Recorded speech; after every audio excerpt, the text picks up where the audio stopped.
Next rule number 6. Rule number 6 ಅಲ್ಲಿ ನೋಡಿ, he she it ಆದ ನಂತರ ಬರುವ ಕ್ರಿಯಾಪದದಲ್ಲಿ ಎಸ್ ಅಥವಾ ಇಎಸ್ ಇದ್ದರೆ ಅದು ಝೆಡ್ ಎಂದು ಉಚ್ಚಾರಣೆ ಮಾಡಬೇಕು. ಸೊ ನಾವೇನ್ ಡಿಸ್ಕಸ್ ಮಾಡ್ತಾ ಇದ್ವಿ, ಎಸ್ ಅನ್ನೋ ಅಕ್ಷರ ವರ್ಡ್ಸ್ ಅಲ್ಲಿ ಬಂದಾಗ ಝೆಡ್ ಆಗ್ಬೋದು ಅಥವಾ ಎಸ್ ಆಗ್ಬೋದು. 2 ಸೌಂಡ್ಸ್ ಇದೆ ಎಸ್ ಗೆ, 2 ಅಲ್ಲ 3 ಸೌಂಡ್ ಇದೆ. ನಾನು ಎಸ್ ಎಚ್ ಸಮಸ್ಯೆ ಆಗ್ತಾ ಇದೆ. ಓಕೆ, ಇಲ್ಲಿ ಹಿ ಶಿ ಇಟ್ ಅಂತ ಪದ ಬಂದು ಅದರ ಮುಂದೆ ಯಾವ್ದಾದ್ರು ಕ್ರಿಯಾಪದ ಬಂದ್ರೆ, ಹಿ loves, he takes, he calls, ಈ ತರ ಬಂದ್ರೆ ಆದ ನಂತರ ಬರುವ ಕ್ರಿಯಾಪದದಲ್ಲಿ ಎಸ್. ಇದು ನಿಮಗೆ ಸ್ಪೋಕನ್ ಇಂಗ್ಲಿಷ್ ಅಲ್ಲಿ ಗೊತ್ತಾಗುತ್ತೆ. ಇಲ್ಲಿ ನಾನು ಸೆಂಟೆನ್ಸ್ ಕೊಡ್ತೀನಿ, ಗೊತ್ತಾಗುತ್ತೆ. ಹಾಯ್ ಫ್ರೆಂಡ್ಸ್, ಇದೊಂದು ವಿಶೇಷ ಸೂಚನೆ. ನಮ್ಮಲ್ಲಿ ಇದೀಗ ಆನ್ಲೈನ್ ಸ್ಪೋಕನ್ ಇಂಗ್ಲಿಷ್ ಕೋರ್ಸ್ನ ಹೊಸ ಬ್ಯಾಚ್ ಶುರುವಾಗಿದೆ. ನೀವು ಇನ್ಮೇಲೆ ಎಲ್ಲೂ ಹೊರಗಡೆ ಹೋಗಿ ಇಂಗ್ಲಿಷ್ ಕಲಿಯುವ ಅವಶ್ಯಕತೆ ಇಲ್ಲ. ಮನೆಯಲ್ಲೇ ಕೂತ್ಕೊಂಡು ಯಾವುದೇ ಟೆನ್ಷನ್ ಇಲ್ಲದೆ, ಏನು ಮುಗಿದಿರಬಿಲ್ಲದೆ ಇಂಗ್ಲಿಷ್ ಮಾತಾಡೋದನ್ನ ಕಲಿಯಬಹುದು. ಸ್ನೇಹಿತರೆ, ಸ್ಪೋಕನ್ ಇಂಗ್ಲಿಷ್ ಮಾತ್ರ ಅಲ್ಲ, ನಿಮಗೆ ಇಂಗ್ಲಿಷ್ನ ಓದಲಿಕ್ಕೆ ಬರಲಿಕ್ಕೆ ಬರಲ್ಲ ಅಂತ ಇಟ್ಕೊಳ್ಳಿ. ಈಗ ಇಂಗ್ಲಿಷಲ್ಲಿ ನಿಮಗೆ ಓದಲಿಕ್ಕೆ ಬರಲಿಕ್ಕೆ ಬರಲ್ಲ, ಬರೀ ನಿಮಗೆ ಎಬಿಸಿಡಿ ಮಾತ್ರ ಗೊತ್ತು, ಅಥವಾ ಎಬಿಸಿಡಿ ಗೊತ್ತಿಲ್ಲ ಅಂತ ಇಟ್ಕೊಳ್ಳಿ. ಸೊ ಎಬಿಸಿಡಿ ಗೊತ್ತಿಲ್ಲ ಅಂತ ಪರವಾಗಿಲ್ಲ, ನಾವು ನಿಮಗೆ ಇಂಗ್ಲಿಷ್ನ ಬೇಸಿಕ್ಕಿಂದನೇ ಓದಲಿಕ್ಕೆ ಮತ್ತೆ ಬರಲಿಕ್ಕೆ ಸಹ ಹೇಳ್ಕೊಡ್ತೀವಿ. ಅದು ಅಲ್ಲದೆ ನೀವು ಒಂದು ವೇಳೆ ಕನ್ನಡನೇ ಬರಲ್ಲ ಅಂತ ಇಟ್ಕೊಳ್ಳಿ, ಕನ್ನಡನೂ ಹೇಳ್ಕೊಟ್ಟು ಕನ್ನಡದಿಂದ ಇಂಗ್ಲಿಷ್ನ ಹೇಗೆ ಓದೋದು, ಕನ್ನಡನೂ ನಾವು ಹೇಳ್ಕೊಟ್ಟು ಅದರ ಮೂಲಕ ಇಂಗ್ಲಿಷ್ನ ಹೇಗೆ ಕಲಿಯೋದು ಅನ್ನೋದನ್ನ ನಾವು ಈ ಕೋರ್ಸಲ್ಲಿ ಇನ್ಕ್ಲೂಡ್ ಮಾಡಿದ್ದೀವಿ. ಸ್ನೇಹಿತರೆ, ಈ ಕೋರ್ಸನ್ನು ಚಿಕ್ಕ ಮಕ್ಕಳನ್ನು ಹೊರತುಪಡಿಸಿ ಬೇರೆ ಯಾರು ಬೇಕಾದ್ರೆ ಈ ಕೋರ್ಸ್ಗೆ ಜಾಯ್ನ್ ಆಗಬಹುದು. ನೀವು ಕೆಲಸಕ್ಕೆ ಹೋಗೋರು ಇರ್ಬೋದು, ಮನೆಯಲ್ಲಿ ಇರ್ಬೋದು, ಅಥವಾ ನೀವು ಯಾವುದೋ ಒಂದು ಬಿಸ್ನೆಸ್ ಮಾಡ್ತಾ ಇರ್ಬೋದು. ಓಕೆ, ಸೊ ಯಾರು ಬೇಕಾದ್ರೂ ಈ ಕೋರ್ಸ್ನ ಜಾಯ್ನ್ ಆಗಬಹುದು. ಹಾಗಾದ್ರೆ ಸ್ನೇಹಿತರೆ, ತಡ ಯಾಕೆ? ಈ ಸ್ಪೋಕನ್ ಇಂಗ್ಲಿಷ್ ಕೋರ್ಸ್ ಮತ್ತು English basic reading and writing ಕೋರ್ಸ್ನ ಜಾಯ್ನ್ ಆಗಬೇಕು ಅಂತ ಆಸಕ್ತಿ ಇರೋರು ಈ ಕೂಡಲೇ ನಿಮ್ಮ ಫೋನ್ ತೆಗೆದುಕೊಳ್ಳಿ ಹಾಗೂ ಇಲ್ಲಿ ಬರ್ತಿರುವಂತಹ ನಂಬರ್ಗೆ ಅಥವಾ ಕೆಳಗಡೆ ಬರ್ತಾ ಇರುವಂತಹ ನಂಬರ್ಗೆ ನೀವು ಕರೆ ಮಾಡತಕ್ಕದ್ದು ಅಥವಾ ವಾಟ್ಸ್ಆ್ಯಪ್ನಲ್ಲಿ ಸಂಪರ್ಕಿಸಿ ನಿಮ್ಮ ಹೆಸರನ್ನು ರಿಜಿಸ್ಟರ್ ಮಾಡಿಕೊಳ್ಳಿ.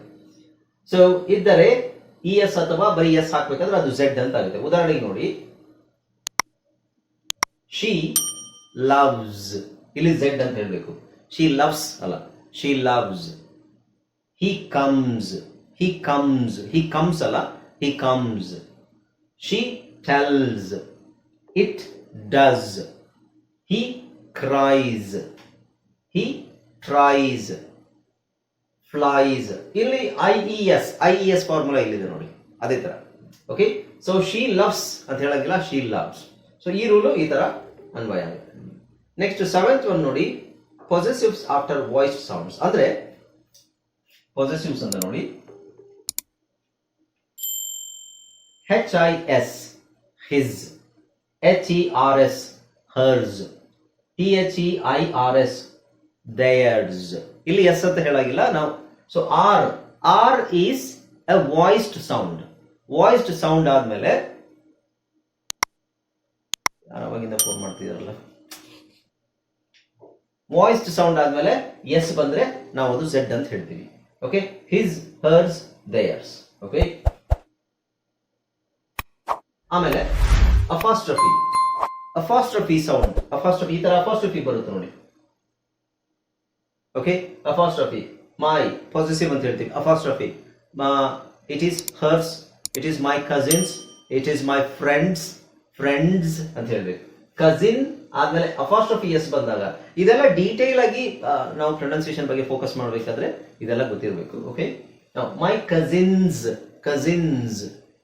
Okay, so but voice sound after use the Z sound a for S. Okay, so music ಈ ತರ, ಬಾಬ್ಸ್ ಪೆನ್, ಜಾರ್ಜಸ್ ಹೌಸ್, ಈ ತರ ಎಲ್ಲ. ಸೊ ಇವೆಲ್ಲ ಸಿಂಪಲ್ ಆಗಿರುವಂತದ್ದು. ಇದು ನೀವು ಫಾಲೋ ಮಾಡದೇ ಇದ್ರೂ ಪರವಾಗಿಲ್ಲ, ಬಟ್ ಮೇನ್ ಆಗಿರೋದು ನಾನು ಫಸ್ಟ್ ಸೆಕೆಂಡ್ ಎಲ್ಲ ಹೇಳಿದ್ನಲ್ಲ, ಅದು ತುಂಬಾ ಮೇನ್ ಆಗಿರುತ್ತೆ. Contraction after a voiced sound. Contraction ಈಗ ನೋಡಿ, ಇಲ್ಲಿ ಹೇಳಿದ್ನಲ್ಲ, ಹಿ ಈಸ್ ಅಂತಾನೆ ಅರ್ಥ. ಯಾಕೆಂದ್ರೆ ಹಿ ಈಸ್ ಅನ್ನೋದನ್ನ, ಈಸ್ ನ ಕಾಮನ್ ಆಗಿ ನಾವು ಝೆಡ್ ಅಲ್ಲೇ ಹೇಳ್ತೀವಿ ಅಲ್ವಾ. ಈ ತರ ಬಂದ್ರೆ ಹೀಸ್ ಅಲ್ಲ, ಹೀಸ್ ಅಂತ ಹೇಳ್ಬಾರ್ದು, he's.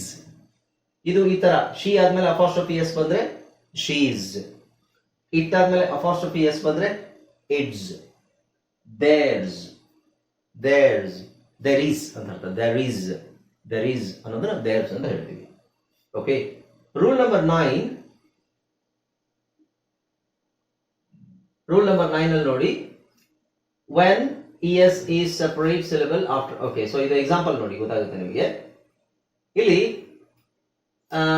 ಅನ್ವಾಯ್ಸ್ಡ್ sound S, SH, KS, TH, TCH, DGE, GE. You hear S as its own syllable. Okay, so ಇಲ್ಲಿ ಏನು ಅಂತ ಹೇಳ್ತೀನಿ, ಇಲ್ಲಿ ನೋಡಿ, BUSES, BUSES ಇದು ಪದ, ಮೇನ್ ಪದ ಬಂದು BUS, ಬಸ್, BUS ಬಸ್. ಇಲ್ಲಿ ES ಇದೆ. ES ಬಂದಾಗ ನಾವೇನ್ ಹೇಳ್ತೀವಿ, ಬಸ್ಸೆಸ್ ಅಂತ ಹೇಳ್ತೀವ? ಇಲ್ಲ, ಬಸ್ಸೆಸ್ ಅಂತ ಹೇಳಂಗಿಲ್ಲ. ಅದೇ ಹೇಳ್ತಾರೆ, ಈ ಸೈಲೆಂಟ್ ಆಗಲ್ಲ, ಈನ ಉಚ್ಚಾರಣೆ ಮಾಡಬೇಕು. ಬಟ್ ಈ ಉಚ್ಚಾರಣೆ ಏನಾಗುತ್ತೆ, ಎ ಆಗುತ್ತಾ? ಇಲ್ಲ.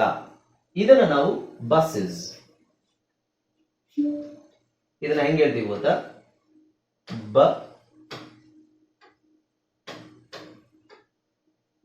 ಬಸ್ಸಸ್, ಬಸ್ಸಸ್ ಅಥವಾ ಈಸ್, ಬಸ್ಸೀಸ್ ಅಂತ ಹೇಳಂಗಿಲ್ಲ, ಬಸ್ಸಸ್.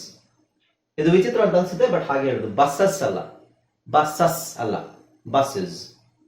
ಇದು ಅಷ್ಟೇನೆ, ಇದು ಎಕ್ಸ್ಕ್ಯೂಸಸ್ ಅಲ್ಲ, ಎಕ್ಸ್ಕ್ಯೂಸಸ್. ಓಕೆ, ಈಗ ನಾನು IZ ಹಾಕಿ ಹೇಳ್ತೀನಿ, ನಿಮಗೆ ದೊಡ್ಡ ವಿಚಿತ್ರವಾದ ಸೌಂಡ್ ಅಂತ ಏನು ಅನ್ಸಲ್ಲ. Buses, excuses, wishes, boxes, beaches, stages. ನಾನು IZ ಹಾಕಿ ಹೇಳ್ತಾ ಇದ್ದೀನಿ. ನಿಮಗೆ ಏನಾದ್ರು ತುಂಬಾ ವಿಚಿತ್ರ ಅಂತ ಅನಿಸ್ತಾ ಇದೆಯಾ? ಇಲ್ಲ, ಅದು ಒತ್ತಿ ಹೇಳಿದಾಗ ಸ್ವಲ್ಪ ವಿಚಿತ್ರ ಅಂತ ಅನ್ಸ್ಬೋದು. ಓಕೆ, ಸೊ ಇದೇನಿದು, ಬಸ್ಸಸ್, ಎಕ್ಸ್ಕ್ಯೂಸಸ್, ವಿಶಸ್. ನಾನು IZ ಹೇಳ್ತಾ ಇರೋದು. Boxes, beaches, stages. Okay, right, ಗೊತ್ತಾಯ್ತಲ್ಲ? ಸೊ ಇದನ್ನೆಲ್ಲ ಫಾಲೋ ಮಾಡ್ಬೇಕಂತ ಕೇಳಿದ್ರೆ ಒಂದಷ್ಟು ಎದ್ದು ಕಾಣುವಂಥದ್ದನ್ನು ಫಾಲೋ ಮಾಡಲೇ ನೀವು. For example reason, present, visit, ಇವೆಲ್ಲ. ಓಕೆ, ಉಳಿದಿರೋವು ಅಲ್ಪ ಸ್ವಲ್ಪ ಹೆಚ್ಚು ಕಮ್ಮಿ ಆದ್ರೂ ಪರವಾಗಿಲ್ಲ. ಈಗ ನೋಡಿ, ಸೆಂಟೆನ್ಸ್ ನೋಡೋಣ. ಇದು ಮೇನ್ ಆಗಿ ನಮಗೆ ಸೆಂಟೆನ್ಸ್ ಅಲ್ಲಿ ಬಂದಾಗ ಕರೆಕ್ಟ್ ಆಗಿ ಹೇಳೋದು ನಮಗೆ ಗೊತ್ತಾಗಬೇಕು. ಸೊ ಸೆಂಟೆನ್ಸ್ ಅಲ್ಲಿ ಏನಿದೆ ನೋಡಿ, this season is pleasant. So ಇಲ್ಲಿ ದಿಸ್ಗೆ ನಾವು ಎಸ್ ಅಂತಾನೆ ಹೇಳ್ತೀವಿ. ಈ ಸಿಗೆ ಸ್ಟಾರ್ಟಿಂಗ್ ಅಲ್ಲಿ ಬಂದ್ರೆ ಎಸ್ ಅಂತಾನೆ ಹೇಳ್ಬೇಕು. This season is pleasant. 1, 2, 3 ಪದದಲ್ಲಿ ನಾವು ಎಸ್ ಅನ್ನ ಝೆಡ್ ಅಂತ ಹೇಳ್ತಾ ಇದೀವಿ ಒಂದೇ ಸೆಂಟೆನ್ಸ್ ಅಲ್ಲಿ. This season is pleasant. This season is pleasant. Okay, ಇಲ್ಲಿ ನೋಡಿ, ಅಕ್ಷರ ಅಬ್ಸರ್ವ್ ಮಾಡಿ. ಸೊ ಇಲ್ಲಿ CES ನಾನು ಇಲ್ಲಿ ಝೆಡ್ ಹಾಕಿದ್ದೀನಿ. ಬಟ್ ಈ ತರ ಬರೆಯಂಗಿಲ್ಲ ನೀವು, ನಾನು ನಿಮಗೆ ಗೊತ್ತಾಗ್ಲಿ ಏನೋ ಉಚ್ಚಾರಣೆ, ಇದನ್ನ ಉಚ್ಚಾರಣೆ ಮಾಡಬೇಕು. ಓಕೆ, ಸೊ ಇಲ್ಲಿ ಝೆಡ್ ಹಾಕಬೇಕು, ಇಲ್ಲಿ ಎಸ್ ಇದೆ, ಝೆಡ್ ಹಾಕಿದ್ದೀನಿ. ಓಕೆ, ಉಚ್ಚಾರಣೆ ಮಾಡ್ಬೇಕಾದ್ರೆ ಹಿಂಗೆ ಬರಿಬೇಕಾದ್ರೆ ಈ ತರ ಬರಿಬೇಕು. This season is pleasant.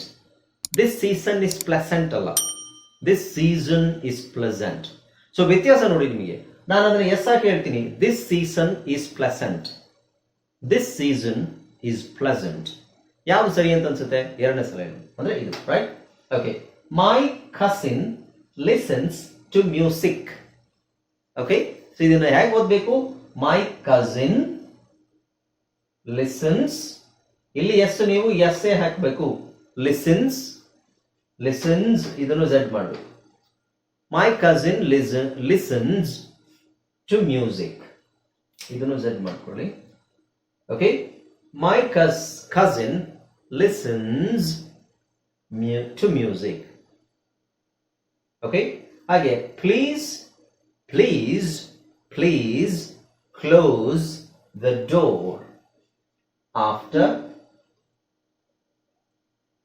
Please close the door after you use. Please close the door after you use. Was it as good as it has been? ಅಲ್ಲಿ ಏನು ಹಾಕಬೇಕು? Was it as good as it has been? Was it as good as it has been? Z Z Z Z, ಇಲ್ಲಿ ಎಲ್ಲದರಲ್ಲೂ Z ಹಾಕಬೇಕು ನಾವು. The apples, phones and toys are in the box with the bugs. ಇಲ್ಲಿ ಎಲ್ಲದಕ್ಕೂ Z ಹಾಕಿದಾಗ ಏನಾಗುತ್ತೆ?